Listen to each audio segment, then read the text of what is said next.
चलिए, अस्सलाम वालेकुम। इस लेक्चर में हम लोग स्ट्रक्चर्स को देखेंगे। अब तक आपने इंटीजर टाइप देखी, आपने फ्लोट डेटा टाइप देखी और आपने कैरेक्टर डेटा टाइप देखी है। इसके अलावा आपने एरेज को पढ़ा है, स्ट्रिंग्स को पढ़ा है। तो स्ट्रक्चर की ज़रूरत क्यों पड़ी हमें?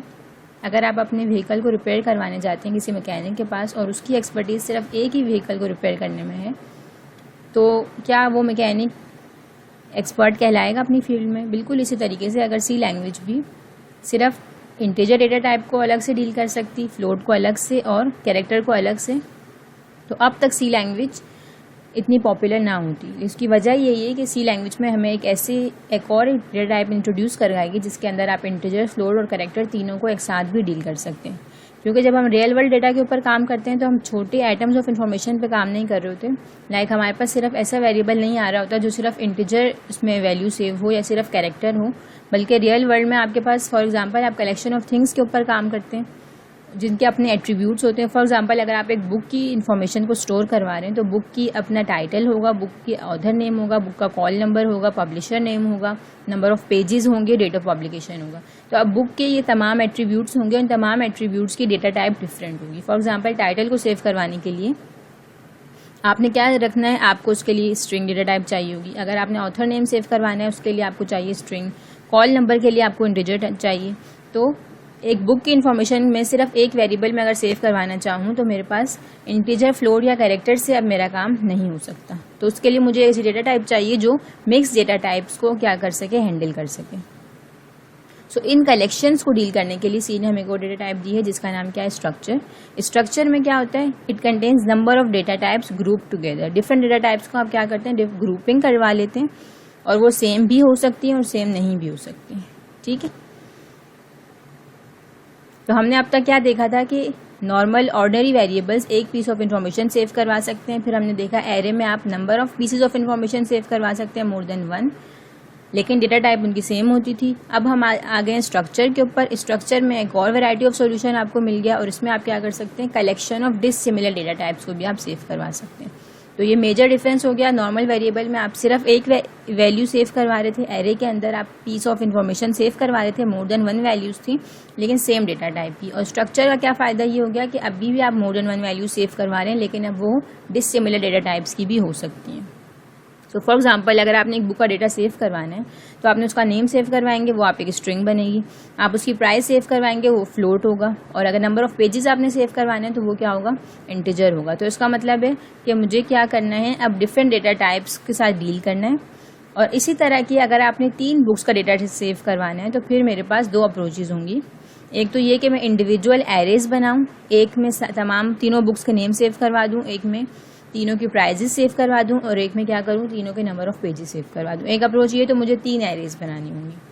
या फिर एक और अप्रोच ये होगी कि मैं क्या करूं, एक वेरिएबल बनाऊं स्ट्रक्चर डेटा टाइप का और मैं उसमें बता दूं कि आपने स्ट्रिंग, फ्लोट और इंटीजर तीनों डेटा टाइप्स आपकी आएंगी और उस तरह के मैं 3 वेरिएबल्स बना दूं, बुक 1, बुक 2, बुक 3। तो हम दोनों अप्रोचेस के प्रोग्राम लिखेंगे और उनको चेक करते हैं कि which one is more efficient to use. तो ये प्रोग्राम जो हमने लिखा है ये हमने यूजिंग एरेज लिखा है। ठीक है, यहाँ पर आपने क्या किया है, एक नेम नाम की एरे बनाई है जिसकी टाइप आपने कैरेक्टर रखी है और उसमें 3 वैल्यू सेव करवा दी ABC। ये तीनों बुक्स के आपने नेम रख दिए ABC। ठीक है, फिर आपने उनकी प्राइस सेव करवाई एक फ्लोट एरे में और उसकी तीनों की प्राइजेज आपने सेव करवा दी। और पेजेस नाम की आपने एक इंटीजर डेटा टाइप की एरे बनाई, उसमें आपने तीनों की पेजेस सेव करवा दी। तो आपने अब क्या किया, 3 एरेज बना ली और तीनों एरेज के अंदर आपने तीनों बुक्स की इन्फॉर्मेशन को सेव करवा दिया। और ये आपने एक वेरिएबल बनाया इंटीजर डेटा टाइप का आई, जो आप लूप के अंदर काउंटर के तौर पे यूज़ करेंगे। तो अब आपने जो भी डेटा टाइप यहाँ पर, जो भी वैल्यूज़ आपने यहाँ पर सेव करवाई हैं, यही आप क्या करवाएंगे, प्रिंट करवाएंगे। तो उसके लिए आपने क्या किया, फॉर का लूप बनाया और %C यानी कि नेम के लिए, %F उसकी प्राइस के लिए और %D आपने इंटीजर पेजेस के लिए फॉर्मेट स्पेसिफायर यूज़ किए और at the time name of I, price of I और पेजेस ऑफ आई। तो इसका मतलब क्या हुआ कि नेम का 0th इंडेक्स पर जो भी चीज़ पड़ी है वो प्रिंट हो जाए, प्राइस के 0th इंडेक्स पर जो भी चीज़ पड़ी है वो प्रिंट हो जाए और पेजेस के 0th इंडेक्स पर जो भी वैल्यू है वो प्रिंट हो जाएगी। तो फर्स्ट लूप में जब i = 0 होगा तो उस वक्त आपको फर्स्ट बुक की इन्फॉर्मेशन प्रिंट हो जाएगी। फिर i इंक्रीमेंट होगा तो सेकेंड की इन्फॉर्मेशन प्रिंट होगी और फिर i और एक और बार इंक्रीमेंट होगा तो फिर थर्ड बुक की इन्फॉर्मेशन भी प्रिंट हो जाएगी। तो इस वक्त आपने 3 बुक्स बनाई हैं, तीनों बुक्स की इन्फॉर्मेशन, तीनों की नेम्स एक अलग एरे में सेव करवाए, तीनों के प्राइजेस को अलग एरे में सेव करवाया और तीनों के पेजेस को अलग एरे में सेव करवाया और फिर उनको लूप यूज़ करते हुए आपने तीनों को प्रिंट करवा दिया। तो एक अप्रोच ये थी। इस अप्रोच को पहले रन करके देख लेते हैं।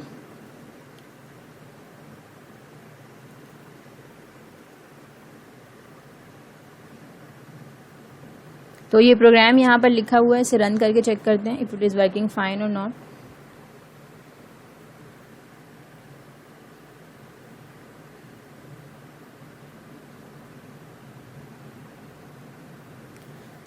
तो जो डेटा आपका इनिशियलाइज हुआ था बुक ए की आपके प्राइस और बुक ए की पेजेस आपने प्रिंट करवा दिए, फिर सेकंड बुक की आपने प्राइस और पेजेस प्रिंट करवा दिए। तो ये आपने तीनों बुक्स का इन्फॉर्मेशन आपके पास सेव थी और आपने प्रिंट भी करवा दी बाय यूजिंग एरेज। अब सेम काम हम लोग करेंगे बाय यूजिंग स्ट्रक्चर। ठीक है, अब यहाँ पर हमने क्या किया, हमने एक जब भी आपने कोई स्ट्रक्चर वेरिएबल इनिशियलाइज करना होता है तो उसकी जो कीवर्ड है वो है स्ट्रक्ट का आपने लिखना है कीवर्ड और उस वेरिएबल का जो भी आप नाम रखना चाह रहे हैं, उस डेटा टाइप का जो भी आप नाम रखना चाह रहे हैं तो वो आप यहाँ पर रखेंगे। तो आपने उसका नाम रख दिया बुक, क्योंकि बुक की इन्फॉर्मेशन सेव होगी इसके अंदर। अब आपने क्या किया, तीनों वेरिएबल्स के नेम इनिशियलाइज कर दिए। किसके अंदर एक कैरेक्टर वेरिएबल होगा, एक फ्लोट वेरिएबल होगा, एक इंटीजर वेरिएबल होगा। ये आपने बुक नाम की डेटा टाइप बना दी जो क्या है असल में एक स्ट्रक्चर है। स्ट्रक्चर में डिफरेंट डेटा टाइप्स के डेटा को आप सेव करवा सकते हैं। ठीक है, अब आपने बुक नाम के 3 वेरिएबल्स बनाने। असल में आपने B1, B2, B3 3 different variables बनाने जिसमें आपने डेटा टाइप यूज़ की है बुक की। ठीक है, और आपने उसकी वैल्यूज़ भी इनिशियलाइज कर दी। अब पिछले प्रोग्राम में अगर आप देखें तो यहाँ पर तीनों नेम्स एक ही एरे में सेव करवाए थे, लेकिन अब आप देख रहे हैं कि हर बुक की इन्फॉर्मेशन अलग अलग वेरिएबल के अंदर। इस बुक की इन्फॉर्मेशन B1 के अंदर है, B2 की इन्फॉर्मेशन B2 वेरिएबल के अंदर और B3 की इन्फॉर्मेशन B3 वेरिएबल के अंदर। इसका मतलब है ये अब एफिशिएंट यूज़ होगा, लेकिन ये काम हम एरे से नहीं कर सकते थे क्योंकि एरे में आपको तीनों वेरिएबल्स जो हैं सेम डेटा टाइप के होने चाहिए। तो यहाँ पर हमने स्ट्रक्चर यूज़ किया। तो स्ट्रक्चर से क्या फ़ायदा हो गया हमारे पास कि अब आप डिफरेंट डेटा टाइप्स को एक ही एरे में सेव करवा सकते हैं।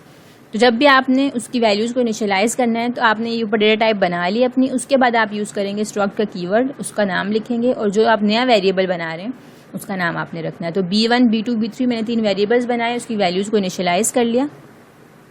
अब मैं क्या करूँगी, अब मैं इसी चीज़ को प्रिंट करवाऊंगी। अब मुझे यहाँ पर प्रिंट करवाने के लिए कोई लूप लगाने की ज़रूरत नहीं है, बल्कि डायरेक्ट अगर मुझे बुक 1 का नेम प्रिंट करवाना है तो मैं B1 नेम किस में सेव है, नेम वेरिएबल के अंदर, तो मैंने B1 डॉट नेम करके उसको प्रिंट करवा लूँगी।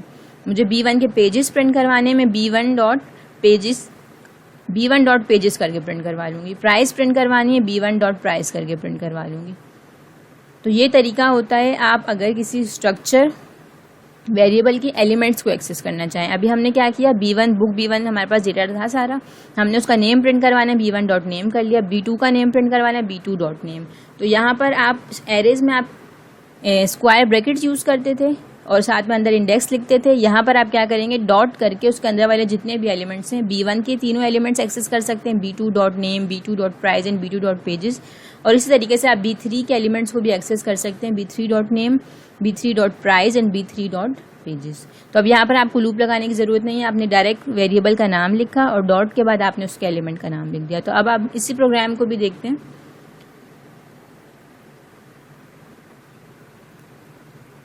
कि ये प्रोग्राम कैसे वर्क कर रहा है।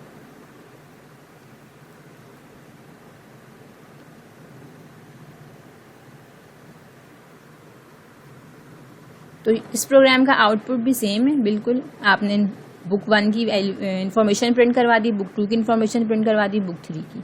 बस फ़र्क ये हुआ यहाँ पर मैंने यूज़ किया है स्ट्रक्चर को, और स्ट्रक्चर ज़्यादा एफिशिएंट वे होता है इसको यूज़ करने का कि अगर आपके पास डिसिमिलर इन्फॉर्मेशन है किसी एक वैल्यू की। फॉर एग्जांपल बुक थी तो मुझे पता है कि बुक की इन्फॉर्मेशन क्या होगी, डिसिमिलर डेटा टाइप्स होंगी, डिफरेंट एट्रीब्यूट्स होंगे जो आपस में उनकी डेटा टाइप सेम नहीं होंगी। तो उसके लिए बजाय कि मैं एरे यूज़ करूँ, मैंने क्या यूज़ कर लिया, स्ट्रक्चर यूज़ कर लिया। ठीक है, तो हमने क्या देखा कि स्ट्रक्चर को डिक्लेयर करने के बहुत सारे तरीके होते हैं। जो आपने लास्ट टाइम यहाँ पर देखा स्ट्रक्चर को कैसे डिक्लेयर किया, आपने स्ट्रक्ट का कीवर्ड लिखा, उसका नाम लिखा और आपने उसके तीनों एलिमेंट्स यहाँ पर मेंशन कर दिए। ये आपने टाइप बना ली। अब आपने वेरिएबल डिफाइन करने, तो आप स्ट्रक्ट बुक करके और आगे फिर वेरिएबल का नाम देंगे और उसके अंदर उसकी वैल्यूज इनिशियलाइज कर सकते हैं। अगर आपने वैल्यूज इनिशियलाइज नहीं करनी तो आप डायरेक्ट लिख दें struct book B1 B2 B3, आपने 3 वेरिएबल्स बना लिए। एक तरीका ये है कि अगर आप ये कीवर्ड नहीं लिखना चाहते, आप डायरेक्ट इस ब्रैकेट के बाद तीनों वेरिएबल्स का नाम लिख सकते हैं। एक मेथड ये भी है। एक मेथड ये है कि आप उसका नाम भी नहीं दें, आप छोड़ सकते हैं, आप डायरेक्ट उसका नाम दे दें B1 B2 B3 और आप B1 डॉट नेम से उसकी वैल्यूज़ को एक्सेस कर सकेंगे।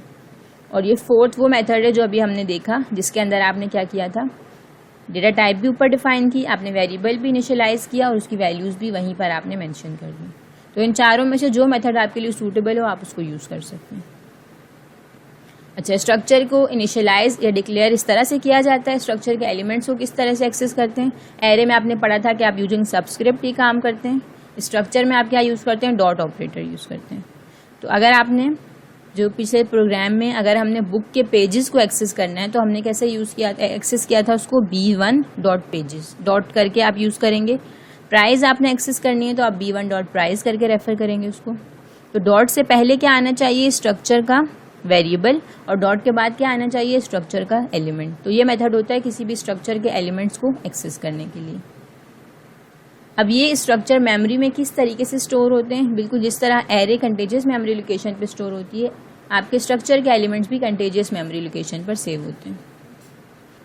अब इस चीज़ को देखने के लिए कि आपके स्ट्रक्चर के एलिमेंट्स मेमोरी में किस तरह से सेव होते हैं, उसके लिए हम एक प्रोग्राम लिख रहे हैं यहाँ पे। अगर आप इस फिगर में देखें तो यहाँ पर आपको क्या नज़र आ रहा है कि B1 डॉट नेम एक जगह पर सेव है, उसके फ़ौरन बाद B1 डॉट प्राइस सेव है और उसके फ़ौरन बाद B1 डॉट पेजेस सेव है। B1 डॉट नेम की मेमोरी लोकेशन है 65518, कैरेक्टर लेता है 1 बाइट, तो उसके बाद 65519 के ऊपर आपको उसकी प्राइस मिल जाएगी और 4 बाइट्स की गैप के बाद आपको मिल जाएगा 23 के ऊपर B1 डॉट पेजेस। तो मेमोरी में स्ट्रक्चर के सारे एलिमेंट्स कंसेक्यूटिव मेमोरी लोकेशंस के ऊपर सेव होते हैं। इस चीज़ को आपने चेक करना है कि जब आप प्रोग्राम रन कर रहे हैं तो आपके एलिमेंट्स कहाँ पर किस मेमोरी लोकेशन पर सेव हो रहे हैं। तो उसके लिए आप क्या कर सकते हैं, आपने अपना स्ट्रक्चर यहाँ पर डिफाइन किया है, उसके 3 एलिमेंट्स हैं, नेम प्राइस एंड पेजेस, और आपने इसको एक वेरिएबल डिफाइन कर लिया B1 के नाम से और उसके अंदर आपने तीनों वैल्यूज इनिशियलाइज कर ली कि नेम आपने उसका B रख दिया, उसके आपने प्राइस 130 रख दी और उसके पेजेस 550 कर दिए। अब आप देखना चाहते हैं कि जब मैंने वैल्यूज इनिशियलाइज की हैं तो मेमोरी में ये कहाँ पर जाकर सेव होंगी, तो उसके लिए आपने उसका एड्रेस प्रिंट करना है। ठीक है, तो एड्रेस प्रिंट करने के लिए आप क्या यूज़ करते हैं, फॉर्मेट स्पेसिफायर %u और B1 डॉट नेम से आप उसकी वैल्यू को एक्सेस करेंगे और M% का साइन लगाकर आप क्या करेंगे, उसका एड्रेस एक्सेस कर सकते हैं। M% लगा के आपने B1 डॉट प्राइस कर दिया और M% लगा के आपने B1 डॉट पेजेस कर दिया। उसी प्रोग्राम को रन करके देखते हैं कि जो हमने एक B1 नाम से एक स्ट्रक्चर इनिशियलाइज किया है और उसमें 3 वैल्यूज सेव करवाई हैं, तो ये तीनों वैल्यूज मेमोरी में किस लोकेशन पर एग्जिस्ट करती हैं। तो इस प्रोग्राम को रन किया तो आपको पता चल रहा है कि जो आपका नेम वेरिएबल है वो स्टोर है मेमोरी लोकेशन 724 पर और उसने लिए 4 बाइट्स, और फिर आपका जो प्राइस वेरिएबल है वो है 728 पर, उसने भी 4 बाइट्स लिए, और उसके बाद पेजेस वेरिएबल भी आपका 32 लोकेशन पर है। तो जो अगर आप चेक करना चाहते हैं और आप देख रहे हैं तीनों कंसेक्यूटिव मेमोरी लोकेशन पर सेव हैं, तो अगर आपने किसी भी वेरिएबल की मेमोरी लोकेशन देखनी हो तो आप M% लगा के उस वेरिएबल के साथ B1 आपने मेंशन किया, स्ट्रक्चर का नेम, डॉट लगा के उसका एलिमेंट लिखा और साथ में आप M% लगाएंगे तो आप उसकी मेमोरी लोकेशन को भी प्रिंट करवा सकते हैं। अच्छा, अब तक हमने बात की कि अगर हमारे पास एक एंटिटी है बुक और उसके डिफरेंट एट्रीब्यूट्स हैं, for example pages, author name, call number, तो उन एट्रीब्यूट्स से डील करने के लिए हमने स्ट्रक्चर के कॉन्सेप्ट को इंट्रोड्यूस किया जिसमें डिफरेंट डेटा टाइप्स के वेरिएबल्स को सेव करवा सकते हैं। अब फॉर एग्जांपल अब तक हमने 3 बुक्स के डेटा पर काम किया। फॉर एग्जांपल हमारे पास डेटा आता है फ्रॉम B1 टू B100, यानी कि आपको इसी तरीके की 100 बुक्स के डेटा को सेव करवाना है। तो उसके लिए आपको डिफरेंट B1 से लेकर B100 तक के वेरिएबल्स इनिशियलाइज करने पड़ेंगे, जो एक कन्वीनियंट मेथड नहीं है। तो उसके लिए फिर हमारे पास कॉन्सेप्ट आता है एरे ऑफ स्ट्रक्चर का, कि आपने एक जैसे अगर 100 स्ट्रक्चर्स बनाने हैं तो बजाय इसके कि आप डिफरेंट 100 स्ट्रक्चर्स बनाएं, आप क्या करें, उसके लिए एरे ऑफ स्ट्रक्चर्स बना लें। तो इस प्रोग्राम में आपने क्या किया है, एक स्ट्रक्चर इनिशियलाइज किया बुक के नाम से, उसके 3 एलिमेंट्स हो गए, वो आपने डिफाइन कर लिए। अब बजाय इसके कि आप यहाँ पर B1, B2, B3 और अप टू B100 तक लिखते हैं, आपने डायरेक्ट क्या किया, उसकी एरे बना ली और आपने B लिख के आगे स्क्वायर ब्रैकेट्स के अंदर उसका साइज मेंशन कर दिया कि ये जो एरे ऑफ स्ट्रक्चर है ये तकरीबन इसकी वैल्यू, इसकी साइज, इसके अंदर जो है 100 स्ट्रक्चर्स एग्जिस्ट करते हैं, तो it is known as array of structures. ठीक है, और आगे आपने क्या किया, 2 वेरिएबल्स इनिशियलाइज किए आई और डमी के नाम से। अच्छा, अब आपने लूप बनाया अपना, और ये लूप आपका स्टार्ट होता है 0 से और ये जाएगा 99 तक, क्योंकि आपने 100 वैल्यूज उसमें इनिशियलाइज किए हैं। और आप बारी बारी यूज़र से तमाम बुक्स का डेटा इनपुट लेते रहेंगे, तो 100 टाइम्स ये लूप चलेगा आपका। और सबसे पहले आपने बुक 0 का या B0 का आपने क्या किया, नेम लिया यूज़र से, उसकी प्राइस ली, उसका पेज लिया, और उसके बाद ये एक कमांड चलेगी स्कैनएफ से, इसका यूजेज मैं आपको बताती हूँ। फिर उसके बाद जैसे ये लूप इंक्रीमेंट होगा, आपसे दोबारा से इंडेक्स 0 से 1 पे शिफ्ट हो जाएगा, B1 का सारा डेटा आप लेंगे, इसको सेव करवाएंगे, फिर आपका लूप इंक्रीमेंट होगा। तो इस तरह से आप 99 बुक्स का डेटा को आपने अपडेट कर लिया अपने पास। और जब आपने इसको प्रिंट करवाना हुआ तो आपने क्या किया, स्कैनएफ में आपने % यूज़ किया था प्रिंट करवाने के लिए, आपने डायरेक्ट क्या किया, अपने स्ट्रक्चर का नेम लिखा, आगे आपने उसका सबस्क्रिप्ट में मेंशन किया कि आपने कौन सी इंडेक्स का बुक का डेटा प्रिंट करवाना है, और आगे आपने उसका एलिमेंट लिख दिया। तो ये जो अब आपके एरे ऑफ स्ट्रक्चर का फ़ायदा ये हो गया कि आप इस तरह कितनी भी आपकी बुक्स हों, 100, 200, 300, आप एरे बना के उन तमाम बुक्स का डेटा को एक ही जगह पर सेव करवा सकते हैं। ठीक है, तो इस प्रोग्राम को रन करते हैं।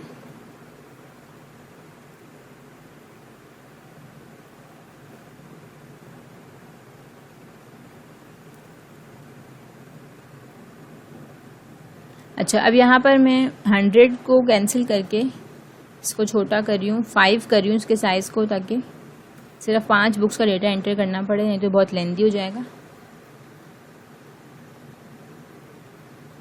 तो ये आपसे पूछ रहा है कि आप बुक का नेम एंटर करें, मैंने बुक का नेम रख दिया A, उसकी प्राइस है 34 और पेजेस हमने कर दिए 45। ठीक है, फिर सेकेंड बुक का आपने डेटा एंटर किया B 45, एंड देन इस तरह से आप 5 बुक्स का डेटा एंटर कर देंगे।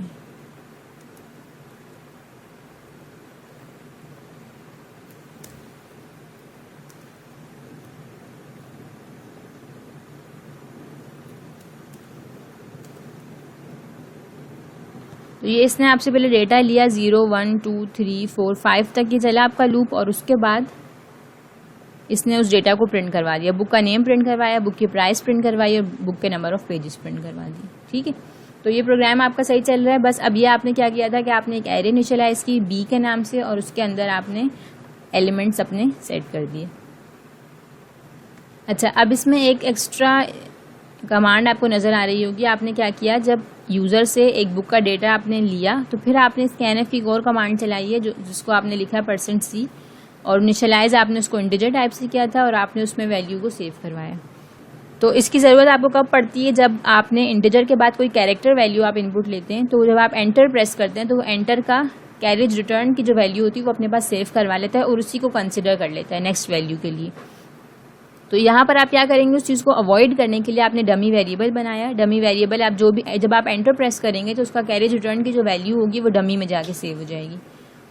तो नेक्स्ट टाइम जब आप कैरेक्टर दोबारा से इनपुट लेंगे तो वो नेक्स्ट वैल्यू को सेव करवाएगा। तो डमी से ये हो गया कि जो कैरेज रिटर्न का जो इनपुट था वो डमी में सेव हो जाएगा और आपकी ओरिजिनल वैल्यूज़ को डिस्टर्ब नहीं करेगा। तो यहाँ पर डमी का ये काम था। ठीक है,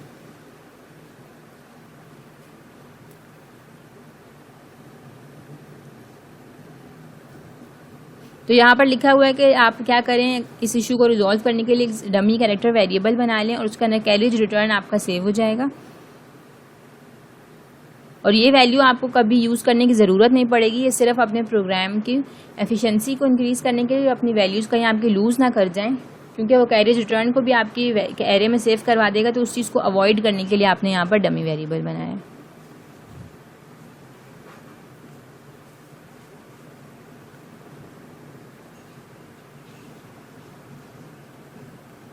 अच्छा, अब ड्यूरिंग एग्जीक्यूशन या आप जब अपना प्रोग्राम लिख रहे होंगे तो आप एक स्ट्रक्चर वैल्यू एक स्ट्रक्चर वेरिएबल की वैल्यू को दूसरे स्ट्रक्चर वेरिएबल की वैल्यू के अंदर असाइन कर सकते हैं यूजिंग असाइनमेंट ऑपरेटर। और उसके लिए आपको ज़रूरी नहीं है कि आप पूरे का पूरा कॉपी करें, आप डायरेक्ट असाइनमेंट ऑपरेटर यूज़ करके भी ये काम कर सकते हैं।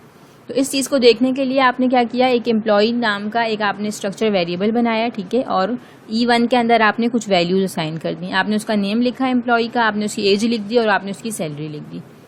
फिर आपने 2 वेरिएबल्स और बनाए E2 E3, इनकी वैल्यूज को इनिशियलाइज नहीं किया आपने। अब ये जो कॉपी वाली चीज़ है, यहाँ पर आप एक तरीका ये है कि आप स्ट्रिंग कॉपी की कमांड यूज़ करें और E2.name के अंदर E1.name को कॉपी करवा दें। यानी कि आपने E1.name में इस वक्त संजय लिखा हुआ है तो ये चीज़ कॉपी हो जाएगी E2.name में। एक तरीका ये आपने क्या किया, स्ट्रिंग कॉपी कमांड यूज़ कर ली। सेकंड ये है आपने E1.age की वैल्यू को E2.age के अंदर कॉपी करवा दिया यूजिंग असाइनमेंट ऑपरेटर। और E2.salary भी आपने सेव कर E2.salary भी अपडेट कर दिया आपने E1.salary से, ठीक है। तो इन दोनों को आपने असाइनमेंट ऑपरेटर के तौर पे असाइनमेंट ऑपरेटर का यूज़ कर लिया इन दोनों को असाइन करने के लिए, और यहाँ पर क्योंकि स्ट्रिंग थी तो उसके लिए आपने स्ट्रिंग कॉपी यूज़ कर ली।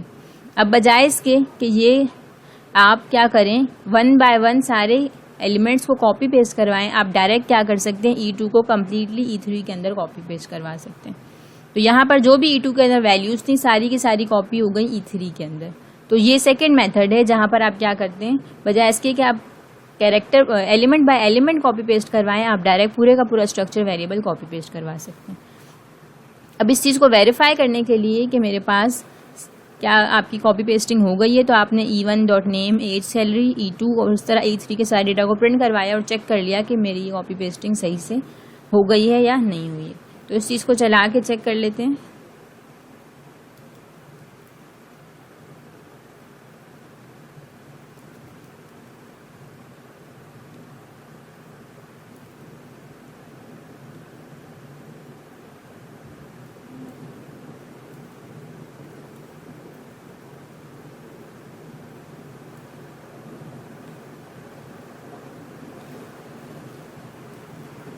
तो आपने अपना प्रोग्राम यहाँ पर कॉपी पेस्ट किया।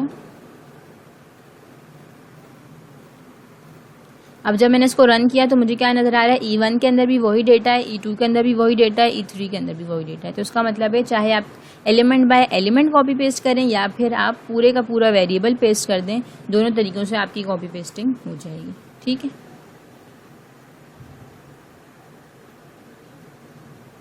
अब नेक्स्ट मेथड आता है हमारे पास स्ट्रक्चर नेस्टिंग का। आपने पहले पढ़ी थी नेस्टिंग इफ एल्स के अंदर, कि इफ एल्स के अंदर आप एक और इफ एल्स को नेस्ट करवा सकते हैं, तो वो नेस्टेड इफ एल्स कहलाता था।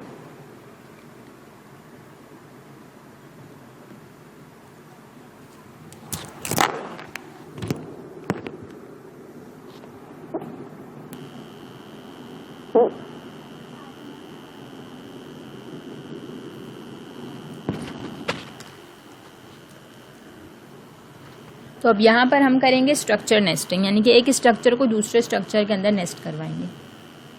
तो it is possible, first of all आपको याद रखना चाहिए, जैसे आप इफ एल्स में नेस्टिंग करवा रहे थे, ये चीज़ आप स्ट्रक्चर में भी करवा सकते हैं। इससे आप जो है कॉम्प्लेक्स डेटा टाइप्स क्रिएट कर सकते हैं। किस तरीके से करेंगे, तो अगर आप यहाँ पर एग्जाम्पल देखें तो एक एड्रेस के नाम से आपने एक स्ट्रक्चर वेरिएबल बनाया और उसके अंदर आपने 3 एलिमेंट्स रख दिए, phone, city and pin number, ठीक है। फिर आपने एक और स्ट्रक्चर बनाया जिसका नाम आपने एम्प रखा है और उसके अंदर आपने नेम और एड्रेस सेव करवा दिए, ठीक है।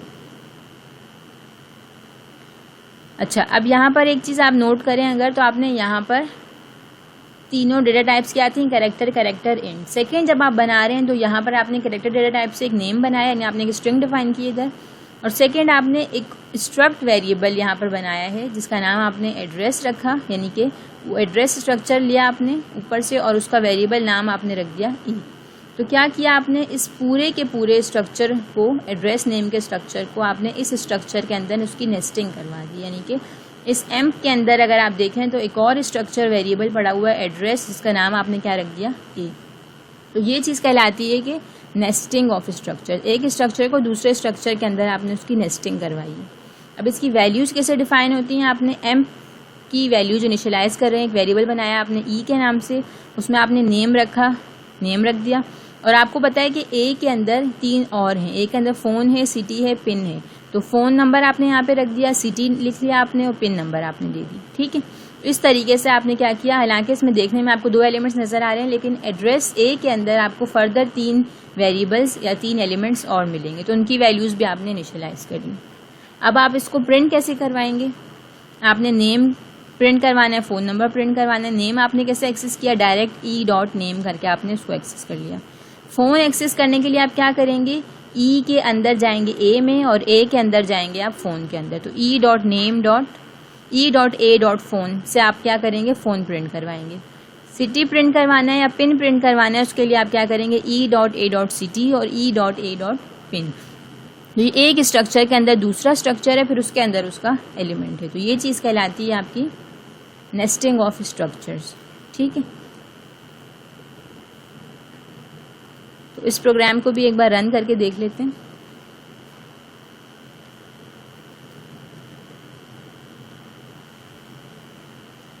तो आपने देखा नेम प्रिंट हो गया, फ़ोन नंबर प्रिंट हो गया, सिटी प्रिंट हो गया, पिन नंबर प्रिंट हो गया। ठीक है, तो चारों चीज़ें आपकी सही से प्रिंट हो गई हैं और बिल्कुल आपकी नेस्टिंग जो है यहाँ पर सही से परफॉर्म हो गई है। तो एक स्ट्रक्चर के अंदर आपने सीख लिया कि दूसरे स्ट्रक्चर की नेस्टिंग किस तरीके से करवा सकते हैं। अब आपके पास ये पॉसिबिलिटी भी आएगी कि आप एक फंक्शन बनाएंगे, उसके अंदर आपको स्ट्रक्चर एलिमेंट्स को पास करवाना होगा, जिस तरीके से हम ऑर्डिनरी वेरिएबल्स में वेरिएबल की वैल्यूज़ को पास करवाते थे, या कॉल बाय रेफरेंस या कॉल बाय वैल्यूज़ का जो प्रोसेस हमने देखा था, इसी तरीके से आप स्ट्रक्चर वेरिएबल को भी फंक्शन से पास करवा सकते हैं। अब चाहे आप इंडिविजुअल स्ट्रक्चर एलिमेंट्स को पास करवाएं फंक्शन से, ये भी पॉसिबल है, या आप पूरे का पूरा स्ट्रक्चर वेरिएबल एक ही साथ पास करवा दें, ये भी पॉसिबिलिटी है। तो हम इन दोनों अप्रोचेस को 1 बाय 1 देखते हैं बाय यूजिंग सूटेबल प्रोग्राम्स। इस प्रोग्राम में हम क्या करेंगे, इंडिविजुअल स्ट्रक्चर एलिमेंट्स को पास करवाएंगे। आपने बुक के नाम से स्ट्रक्चर बनाया, उसका नेम, ऑथर, कॉल नंबर, उसके एलिमेंट्स हो गए, और आपने इनको इनिशियलाइज भी कर दिया। बुक नेम आपने लेटर C रख दिया, ऑथर का नेम भी आपने रख दिया और कॉल नंबर भी आपने रख दिया। अब आपने एक फंक्शन बनाया डिस्प्ले के नाम से, उस डिस्प्ले में आप अब क्या करवा रहे हैं, इसके एलिमेंट्स को पास करवा रहे हैं। आपने क्या किया, b1.name पास करवा दिया, b1.author और b1.call नंबर। ये मिक्स कॉल कहलाती है, इसका मतलब है कि आपने डिफरेंट डेटा टाइप्स की वैल्यूज़ को यहाँ पर आपने पास करवाया। अब उस चीज़ को रिसीव करने के लिए आप जब फंक्शन यहाँ पर डिफाइन करेंगे, तो आपने फंक्शन डेफिनेशन में क्या किया है, कैरेक्टर, क्योंकि आपको पता है आप एक स्ट्रिंग ले रहे हैं और उसका क्योंकि आपको क्या मिल रहा है, यहाँ पर एड्रेस मिल रहा है, तो आपने उसको एक पॉइंटर वेरिएबल में सेव करवा दिया। ऑथर का भी आप क्या है, ऑथर भी एक स्ट्रिंग है, तो उसका भी आपको एड्रेस मिल रहा होगा, वो आपने एक T पॉइंटर में सेव करवा दिया। और कॉल नंबर क्योंकि इंटीजर है, आपने उसको डायरेक्ट एक वेरिएबल में सेव करवा दिया। और यहाँ पर आपने उन तीनों को क्या करवा दिया, प्रिंट करवा दिया। अब STN देखने में एक वेरिएबल्स लग रहे हैं, हकीकत में ये क्या थे, b1.name था, यानी b1 स्ट्रक्चर का एक एलिमेंट है, b1.author एक है और एक b1.call नंबर है। तो ये तीनों को हमने तीनों एलिमेंट्स को स्ट्रक्चर के एक डिस्प्ले फंक्शन में पास करवाया और फिर आपने वहाँ पर जाके उनको प्रिंट करवा दिया। तो ये क्या मेथड हो गया आपके, इस अप्रोच को हम कहते हैं पासिंग इंडिविजुअल स्ट्रक्चर एलिमेंट्स। यहाँ पर आपने स्ट्रक्चर के एलिमेंट्स को इंडिविजुअली पास करवाया।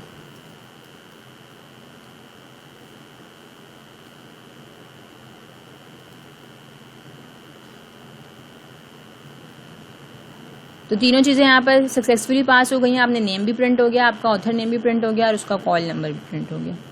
ठीक है, अब हम सेकंड अप्रोच देखेंगे। इसमें क्या किया आपने, इसमें आपने एक बुक नाम का स्ट्रक्चर वेरिएबल बनाया है जो आपने आउटसाइड द मेन फंक्शन बनाया है। ठीक है, फिर आप मेन में आते हैं, आपने उसको डिफाइन किया, एक वेरिएबल बनाया b1 जो स्ट्रक्चर बुक के नाम से था और आपने उसमें वैल्यूज इनिशियलाइज कर ली। और अब आपने क्या किया, बजाय इसके कि आप तीनों एलिमेंट्स को अलग अलग पास करवाएं, b1.name, b1.author, आपने पूरा b1 वेरिएबल डिस्प्ले के अंदर पास करवा दिया। और डिस्प्ले फंक्शन को जब हम इनिशियलाइज करेंगे तो हमने क्या किया, उसकी डेटा टाइप यहाँ पर बाकायदा बताइए। नॉर्मली हम यहाँ क्या बताते हैं, इंट, फ्लोट, कैरेक्टर बताते हैं। अब b1 क्या है, इस डेटा टाइप से बिलोंग करता है, उसकी डेटा टाइप क्या है, पूरी स्ट्रक्ट बुक, आपने वो लिखा और आगे आपने उसको एक वेरिएबल का नेम दे दिया। वेरिएबल नेम डिफरेंट हो सकता है क्योंकि आप ये रिसीव b1 की वैल्यूज़ को b के अंदर आप उसको रिसीव कर रहे हैं। और प्रिंट करवाते हुए भी आपने b.name, b.author और b.call नंबर किया। तो यहाँ पे आप क्या कर रहे हैं, बजाय इसके कि आप अलग अलग एलिमेंट्स को पास करवाएं, आपने पूरे का पूरा वेरिएबल पास करवा दिया और उसको डिस्प्ले के अंदर स्ट्रक्चर वेरिएबल के अंदर ही उसको रिसीव कर लिया। यहाँ पर आपको struct book outside the main function बनाना लाजमी है। क्यों, क्योंकि अगर आप इसको मेन के अंदर बनाते हैं तो ये डेटा टाइप जो है फिर मेन के अंदर लिमिटेड हो जाती है, इसका स्कोप मेन के अंदर ही रहता है और डिस्प्ले फंक्शन को उसके बारे में पता नहीं होता कि स्ट्रक्ट बुक क्या है। तो इसलिए आपको इस पूरे को आउटसाइड द मेन डिफाइन करना लाजमी था। अब डिस्प्ले को उसके बारे में पता होगा, ये ग्लोबल वेरिएबल बन गया तो ये आसानी से बी को एक स्ट्रक्ट बुक टाइप का वेरिएबल बना लेगा। ठीक है, तो इस चीज़ का आपने ख्याल रखना है, जब भी आपने पूरा स्ट्रक्चर वेरिएबल पास करवाना हो तो उसकी डेफिनेशन जो होगी वो आउटसाइड द मेन होनी चाहिए।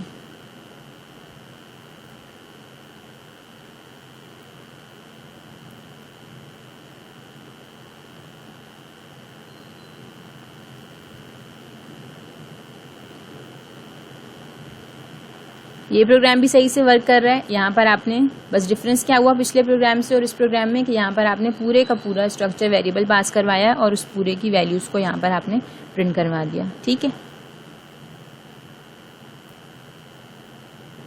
अब हमारे पास नेक्स्ट कॉन्सेप्ट आता है स्ट्रक्चर पॉइंटर का। हमने वेरिएबल के पॉइंटर्स देखे, हमने एरे के पॉइंटर्स देखे, अब हम लोग किस पे आ रहे हैं, स्ट्रक्चर के पॉइंटर्स पे। ठीक है, एक ऐसा पॉइंटर होगा जो पॉइंट कर रहा होगा टुवर्ड्स ए स्ट्रक्चर, तो इस पॉइंटर को हम क्या कहते हैं, स्ट्रक्चर पॉइंटर कहते हैं। इस एग्जाम्पल में अगर आप देखें तो ये B1 बुक है, उसकी इन्फॉर्मेशन है, उसका नेम, उसका ऑथर नेम, उसका कॉल नंबर और तीनों के अपने अपने एड्रेसेस हैं। 72 पर इसका नेम सेव है, 97 पर ऑथर का नेम सेव है और 22 के ऊपर कॉल नंबर सेव है। तो आपने क्या किया, आपने एक पॉइंटर बनाया, ठीक है, और उस पॉइंटर में आप इस B1 बुक की इंफॉर्मेशन सेव का एड्रेस सेव करवाएंगे। तो वो जो भी उसका फर्स्ट एड्रेस होगा उसको आपने क्या करना है, अपने पॉइंटर वेरिएबल में रख लेना है। तो ये पॉइंटर कहलाएगा स्ट्रक्चर पॉइंटर। क्यों? क्योंकि it is pointing towards a structure. तो आपने एक स्ट्रक्ट बुक बना ली, ठीक है, आपने उसकी वैल्यूज इनिशियलाइज कर ली। अब आपने स्ट्रक्ट बुक का ही एक पॉइंटर बनाया है, तो आप नाम उसकी डेटा टाइप आप स्ट्रक्ट बुक ही रखेंगे। बस यहाँ पे आपने स्टैटिक यूज किया और पॉइंटर के नाम से एक वेरिएबल बना लिया और उस पॉइंटर के अंदर m%b1 कर दिया, तो b1 का एड्रेस आपके पॉइंटर के अंदर सेव हो गया। ठीक है, अब आपने अगर नॉर्मली जैसे हमने पढ़ा कि b1 के फर्स्ट एलिमेंट को एक्सेस करना है, आपने b1.name करके आपने वैल्यू प्रिंट कर दी, b1.author, b1.call नंबर, ये तो आपने नॉर्मली करवा लिया। अगर आप पॉइंटर्स यूज करना चाहते हैं कि मैं पॉइंटर्स के थ्रू वैल्यूज प्रिंट करवाऊं, तो यहाँ पर फिर आप क्या करेंगे, जो भी आपने पॉइंटर का नेम रखा है पॉइंटर, ये आप एक एरो ऑपरेटर यूज करते हैं और उस पॉइंटर के अंदर किस एलिमेंट को आप एक्सेस करना चाह रहे हैं आप वो नाम लिखेंगे। तो अगर नॉर्मल वेरिएबल आप यूज करेंगे प्रिंटिंग के लिए तो आप डॉट ऑपरेटर यूज करते हैं, और अगर आप पॉइंटर वेरिएबल यूज करें तो उसके लिए आप एरो का ऑपरेटर यूज करेंगे। तो पॉइंटर का आपने नेम लिखना है, एरो ऑपरेटर जिस एलिमेंट को आपने प्रिंट करवाना है वो आप यूज करेंगे। तो ये मेजर डिफरेंस है कि अगर आप अपने पॉइंटर्स को यूज कर रहे हैं तो आप डॉट की जगह पर एरो ऑपरेटर यूज करेंगे। तो इस प्रोग्राम को रन करके देखते हैं कि दोनों तरीकों से हमारे पास उसका नेम, ऑथर और कॉल नंबर ही प्रिंट होना चाहिए। जब मैंने इसको रन किया तो दोनों तरीकों से आपकी सेम वैल्यूज प्रिंट हो रही हैं, बस फर्क ये है फर्स्ट वन में आपने डायरेक्ट वैल्यूज एक्सेस कर ली हैं स्ट्रक्चर वेरिएबल की, सेकंड में आपने पॉइंटर वेरिएबल यूज करके उनको प्रिंट करवाया। अब अगर आप चाहते हैं कि आप किसी स्ट्रक्चर वेरिएबल का एड्रेस पास करवाएं थ्रू अ फंक्शन, तो उसके लिए आपने क्या किया, एक बुक नाम का वेरिएबल बना लिया, आपने उसकी वैल्यूज इनिशियलाइज कर ली। अब बजाय इसके आप यहाँ पर बुक 1 को पास करें, आपने क्या किया, उसका एड्रेस पास करवा दिया और उस एड्रेस को रिसीव कर लिया आपने पॉइंटर बना के, और उसको डेटा टाइप आपने अभी भी क्या रखी है, स्ट्रक्ट बुक ही रखी है। बस ये जो वेरिएबल है वो अब यहाँ पर क्या बन गया, पॉइंटर बन गया। और उसको प्रिंट करवाने के लिए आपने क्या किया है, बजाय इसके कि आप डॉट ऑपरेटर यूज करें, आपने एरो ऑपरेटर यूज कर लिया। तो ये अगर आपको ज़रूरत पड़े कि आपने फंक्शंस के अंदर स्ट्रक्चर वेरिएबल्स यूज़ करने हैं और पॉइंटर का यूज़ करना है, तो आप उसमें डायरेक्ट पूरे वेरिएबल का एड्रेस पास करवाएंगे और उसको एक्सेस करेंगे यूजिंग एरो ऑपरेटर। तो फंक्शन आपका सही से वर्क कर रहा है। अच्छा, हमने स्ट्रक्चर्स के तमाम फंक्शंस को देख लिया, स्ट्रक्चर कैसे काम करता है, स्ट्रक्चर को आप फंक्शन से पास कैसे करवा सकते हैं, एरो ऑफ स्ट्रक्चर का कॉन्सेप्ट क्या है, पॉइंटर ऑफ स्ट्रक्चर का कॉन्सेप्ट क्या है। तो अब हम इसे देखते हैं कि इसकी एप्लीकेशन क्या है और इसे कहाँ पर यूज़ किया जाता है। तो मेनली स्ट्रक्चर्स को डेटाबेस मैनेजमेंट के लिए यूज़ किया जाता है। जैसे आपने देखा कि आप एक एम्प्लॉय के डेटा को स्ट्रक्चर में सेव करवा सकते हैं, एक बुक के डेटा को स्ट्रक्चर में सेव करवा सकते हैं, किसी स्टोर में कोई आइटम है उसके फीचर्स आप स्ट्रक्चर में सेव करवा सकते हैं, फाइनेंशियल अकाउंटिंग ट्रांजैक्शंस है उसकी डिटेल्स आप स्ट्रक्चर में सेव करवा सकते हैं। तो इसका यूजेज बहुत ज़्यादा है और ये चीज़ स्टैंड आउट करती है in C language in comparison with all other languages. ठीक है, इसके अलावा कुछ एप्लीकेशंस ऐसी हैं जो आप यूज़ कर रहे होते हैं, for example for changing the size of the cursor, for clearing the contents of the screen, इसके अलावा placing the cursor at an appropriate position on the screen, ये सारी इसकी एप्लीकेशंस हैं। By for drawing an graphics shape on the screen, receiving a key from the keyboard, checking the memory size of the computer, finding out the list of the equipment attached to the computer, formatting a floppy disk, hiding a file from the directory and displaying the directory of a disk। तो ये सारी इसकी applications हैं। ठीक है, इनको आप further explore करेंगे जब आप एप्लीकेशंस बनाएंगे इसकी, तब आपको आइडिया होगा कि स्ट्रक्चर का यूज़ बहुत ज़्यादा है हमारी डेली लाइफ के अंदर। ठीक है, और लास्ट में है sending the output to the printer. ठीक है, and interacting with the mouse. तो ये कुछ एप्लीकेशन थी स्ट्रक्चर की। इसका मतलब है स्ट्रक्चर्स का कॉन्सेप्ट बहुत ही वाइडली यूज्ड है और बहुत ही बेनिफिशियल है आपका प्रोग्रामिंग के अंदर। ठीक है, तो हमारा चैप्टर यहाँ पे ख़त्म हो गया। इसको एक बार समराइज कर लेते हैं। तो हमने पढ़ा कि structure is usually used when we wish to store dissimilar data together. ठीक है, structure elements can be access to a structure variable using a dot operator. आप एलिमेंट्स को एक्सेस करते हैं by using a dot operator, और pointer के through use करें तो फिर आप एरो ऑपरेटर यूज़ करेंगे। और सारे एलिमेंट्स एक स्ट्रक्चर वेरिएबल के किसी दूसरे स्ट्रक्चर वेरिएबल में आप इजीली असाइन कर सकते हैं बाय यूजिंग असाइनमेंट ऑपरेटर। और ये भी पॉसिबल है कि आप स्ट्रक्चर वेरिएबल को फंक्शन में से पास करवाएं, इधर बाय वैल्यू और इधर बाय एड्रेस। ठीक है, और इसके अलावा आप एरो ऑफ स्ट्रक्चर भी क्रिएट कर सकते हैं। तो ये था हमारे पास इस चैप्टर की summary. I hope so this video must be beneficial for you. Thank you so much for watching.